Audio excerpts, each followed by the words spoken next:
Last week, the EU LCS was all about the streaks. There have been some troubles for Gambit, but they've had to play Unicorns of Love against SK Gaming, Fnatic. I mean, it's a tough schedule, but you have to start somewhere. Gambit Gaming have finally gotten on the board. 1 and 5 to start the split.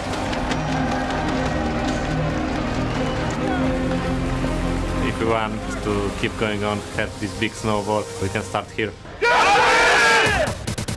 Fnatic is mortal after all, and the Unicorns of Love take a win.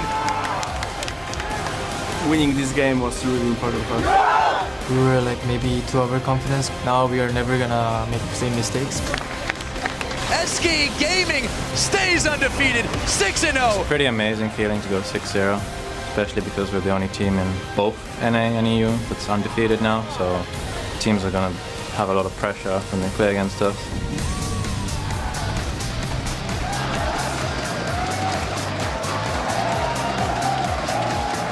Welcome to the European League Championship Series Spring Split, broadcasting live from our studio in Berlin, Germany. Things are getting underway here as we see fans entering the building to cheer for their very favorite teams. We see Trevor taking a picture there with Yamazuya, our friend from Twitter. Great style from Trevor there. Giants are entering the building, looking for a victory, putting on the board here for them as they went 0-2 last week. See what they can do. And their Gambit Diamond, accompanied by Groove, to maybe put some force into them and get another win board after they got that first one last week. I'm Evie, Shock supporter, and with us on the desk this week to buff our analysis is the one and only Mitch Krippel-Voorspools. Good to have you back here. It's good to be back, Evie. Great to have you back indeed. With a third of the spring split behind us, let's see how the standings break down.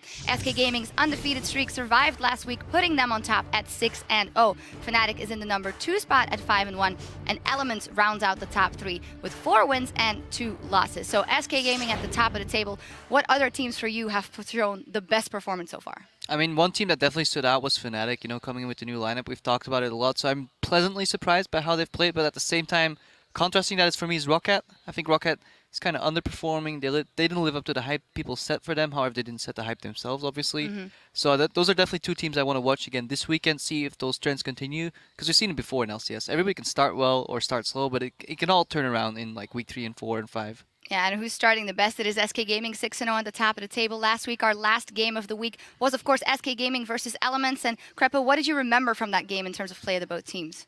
I actually don't have to remember too far back because I actually watched that game today because I missed it last week. And something that stood out for me is definitely the way SK plays, how it's centered around Forgiven and the greed he's allowed to get away with. Because they had that lane swap, they won the lane swap, and then Forgiven pushed one more wave because he wanted his BF sword. And they basically donated 3 more waves to Wicked. But it worked out somehow. SK got out of that lane swap, still ahead, still clean.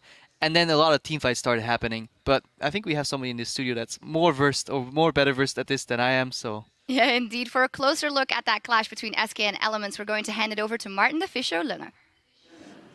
Thank you very much, guys, for that. And before we go into the team fights, we should just look at the team comps we saw last Friday. Elements, they were running actually a very strong composition against the likes of SK Gaming because you see a lot of hard engage, a lot of hard CC coming in as well. And all this burst from obviously Lissandra combined with Graves. And this is actually a very good comp against SK because they don't buy any wards. So you can now set up vision, you can look for these traps over and over and use that to win the game. And that's obviously why SK went with this more disengage focused. You have Azir, Janna with their ultis and obviously very mobile from the Ahri, from the Lucian here to try and escape this heavy engage coming in. But we can actually roll the first clip because that shows how Elements wanted to play their comp. And we can just pause it right here because notice how before starting a dragon, they're setting up some good wards around it. This pink ward in the small bush down here is so important because it means SK has no idea what's going on around this dragon, and if they ever walk into face check, they're gonna die because that's a very easy engage from Elements and a way for them to pick up some kills. And we can even see in the kill score right now, Elements are ahead. They actually bounce back from a fairly poor lane swap, and once we roll the clip here, we see even more kills coming in for them and just playing their comp really well. It's very hard to pull off because you need everyone to be on the same page. Notice how they're going in at the same time. Claw, the Rengar, and obviously the ulti from Nif on 2 guys.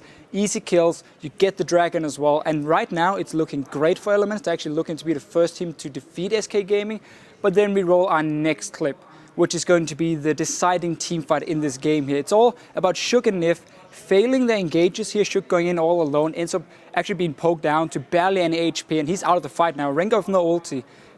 don't really do anything. And now the problem is if you just look at the fight itself, if you just pause it right here, once Svensson goes in, they're perfect. Notice how he's locking in so many guys from Elements, and the two important members is going to be the Rumble and the Graves. Wicked and Reckless here, fairly short range. They're basically unable to do anything in this fight other than put down their ultis and nothing else. So this means once we roll the clip, we can see Svensson flash out, keep them locked in here, and now once Freddy comes down here in the flank, there's no CC and no damage onto him. Beautiful ulti as well, and then Azir left untouched in a team fight, he's gonna destroy you every single time.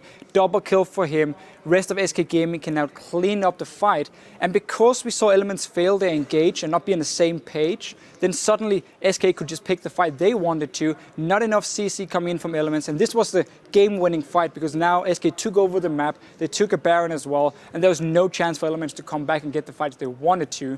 And actually, we should just take a listen in to the teams because we can hear the difference in the communication during that fight we just saw right here.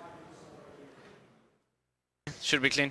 We swept and cleared the pink. Just don't let them pass it. Don't let them pass it. Can we go here? I'm ulting. No, I don't want. Yeah. Ari, stop. Ari, go Ari, go Ari. Okay. I can. No. China? No, don't. We don't.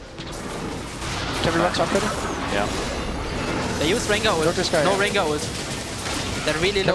Can we go? Yeah, can we go? Yeah, we should. Ari, stay together. I'm on Jarvan. Serious on the side. I can't. They can't walk in. We're gonna win this. Careful. Lose him in the back. Look is under. Can we go? I killed Rumble. She jumped. Carefully. Okay, nice. Yeah, and that communication actually brings me way back home because it really reminds me of the time that I played with Wicked and Froggen in Season 2. And while it sounds bad, you know, that spammy like this guy, no, this guy, it actually worked a lot in the past when Season 2 was all about team fighting, very dynamic, you know, have to switch targets. But the contrast that was set there, and what I really like is the way SK is using their communication to set up plays, really calm. Svenska initiates, can we go guys? Yes we can, okay we're going, and then they play the fights more on instinct, with calm, collected target calling only once, only on one guy, and then everybody follows. And it reminds me of a clip that I saw of SKT once, I think it was where Pumandu was shot calling, really calm and collected compared to this really abrasive, like abrupt style of, okay, kill this guy, no, kill this guy, and then sometimes if you miss somebody flanking like that Azir, the fight basically gets ruined immediately. So I was pretty impressed by SK shot calling and play to get back into that series. Yeah, great shot calling, and they are at the top of the table 6-0, so it's definitely working for them. Thanks to Deficio for breaking that down for us as well. Turning to the schedule, we're going to get started in just a minute with Giants versus Gambit Gaming. Then H2K will take on Elements, and later on, the Unicorns of Love will face Rocket. We also got our eye on a couple of players this week. First off is Kasing. He's joining H2K in place of Voidal. He, of course, had a stint on MYM last season where he played together with Mr. Rawls. What do you think of him? Is he an upgrade? Is he a downgrade? What will he bring to the team? It is really hard to judge him. I think he's definitely a mechanically profound player. I wouldn't rate him too much above or below Voidal, but indicating a roster swap means there's something wrong, and maybe bringing in new blood can fix that for the roster there. So I'm definitely keeping my eyes on him. He's used to the stage already, so it should be going actually better for them. Another player we got our eyes on is Svenskeren, our MVP of Week 3 for SK Gaming, and the rock in the jungle for that team. Yeah, that guy just plays so solid. I'm really impressed with him. Last season already he was good, but this season he's stepping up. He's matching his playstyle with everybody involved. There's the Freddy synergy he has going on, but he's also calling the plays. You saw him in that communication, super calm, collected. Can we go, guys? He gives his team like 2 seconds to answer, sets up the play beautifully, and he played that fight so perfect. And a lot of the times he does, and he's really smart player. Yeah, great component in those SK victories. And for more information on the schedules, rosters, teams, and more, be sure to check out lolesports.com. And while you're there, you can also catch up on past episodes of Primetime League, keep tabs on the Challenger Series, and much more. Now it's time for us to check in with you guys at home. Get on Twitter and tell us, who do you think is the most underrated player in the European LCS right now, and why? Crepo, anyone on your mind? I'm going to get back to you on that one, Chucks. I'll just keep judging my players, and we'll see at the end of the day, maybe. All right, I'll ask you a bit later. As always, be sure to tweet your responses at LLEsports and use that hashtag LCS. Now, Giants and Gambit Gaming are set up on stage as we speak. Let's dive into the matchup, starting off with the lineup for Giants. On the blue side, we have Werlip, Frederick, Pepinero, Adri, Rydell, and their coach, of course, Lozark. Now, the Giants, they went 2-0 in their first week here in the LCS, then 0-4 since then. They have said in interviews it's our very first split. We want to see what we can do. But right now, they are dangerously close to the bottom of the table and maybe relegation zone, so they might need to adjust their expectations once again. Yeah, it's do or die for Giants. I mean, they came in riding on that momentum coming from the Challenger Series, new in the LCS, but they've been figured out, you know. And now it's time to see how will Giants adapt. How are they practicing at home? You know, how is it going for them? How are they reading their opponents? They have a lot of information to work with. Will they use that to their advantage or not? Really important match for them. We'll see if they can switch up their style versus Gambit. Gambit is on the red side for this one with Cabo Shard, Diamond, Nick, Pinoy, Edward, and Leviathan, their coach. They're in a similar boat to Giants. The Gambit did get their very first win on the board versus H2K last week. When we had Amazing here, he said he saw definitely a difference between the new guard and the old guard being in terms of hunger. Do you feel the same when you look at that team? I could see where he's coming from there, but what strikes me the most about Gambit is there's this lack of coherence. There's very few team play, very poor strategic point of view. Like team play, you know, they're not setting up plays too far. It seems that they're playing just very reactive. You know, something's happening. Okay, let's fight. We lost. You know, let's move on. And they're dying a lot. You know, Gambit's died a lot of games, a lot of times, and I think that's testament to their poor vision control. And we even got this fancy graphic here. And we got the graph here where we obviously see that the Gambit is the highest deaths with 121, and people who are near them in the standings, Copenhagen Wolves 107 deaths. So there's a huge difference. And SK Gaming, of course, not a surprise, least deaths in the league. Yeah, and then in addition to that, Copenhagen's games are actually a lot longer, so it's normally for them to die a little more in these longer games, but still there's a very big discrepancy there. However, what I have to give props to Gambit is once they get caught and they're going down, Pinoy, that guy goes in. He's like, okay, he goes hard and he goes ham, but more often than not, he's sent home as well, so that's kind of a problem for them. But I do like the aggression that comes out of them. Once they have to fight, they fight their way out, but sometimes they're just too far behind. Yeah, the new guys in there, Cabo Shard and Pinoy. Pinoy is actually tied for most kills for an ADC together with Reckless. I think that says something about both Reckless and Pinoy in that one. Is the two new guys, are they going to be the shining light in this one as well? We had Cabo Shard on the desk. He definitely seems very motivated to get that team forward. No, I definitely like the new additions to the Gambit roster. I think Cabo Shard is a really solid player. I think Pinoy needs a little more tuning, you know, but he has quote-unquote potential for your CLG fans out there. But it's hard to tell, you know. We'll have to see how they grow, because a player can come in swinging or can come in bad, but it's hard. It's always, you have to see how they adapt during the season, you know. Will they learn from their mistakes? Will they analyze the mistakes of others? And that's where you can tell a great player or just a good player. We also saw in the video beforehand that Groove walked in with Diamond. That means Groove. the big guns are here. Yeah, it's back to Season 2. Groove is back with the boys, and he's a phenomenal coach, phenomenal guy. If you ever get the chance to talk to him, definitely do so. A whole wealth of wisdom from that guy. So I'm really happy that he's here with Gambit, and hopefully show some improvement.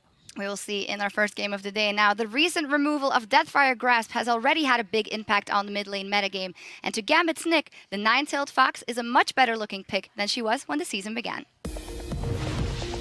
I actually think that before Ari was something between tier 1 and 2 champions. There were obviously champions that were more versatile, you could pick them into more matchups, and like after the removal of DFG and buffing actually every skill of Ari, she's like more safe, and she can be played into almost any matchup. So right now she's in better spot than before.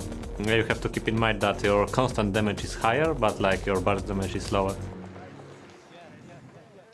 I share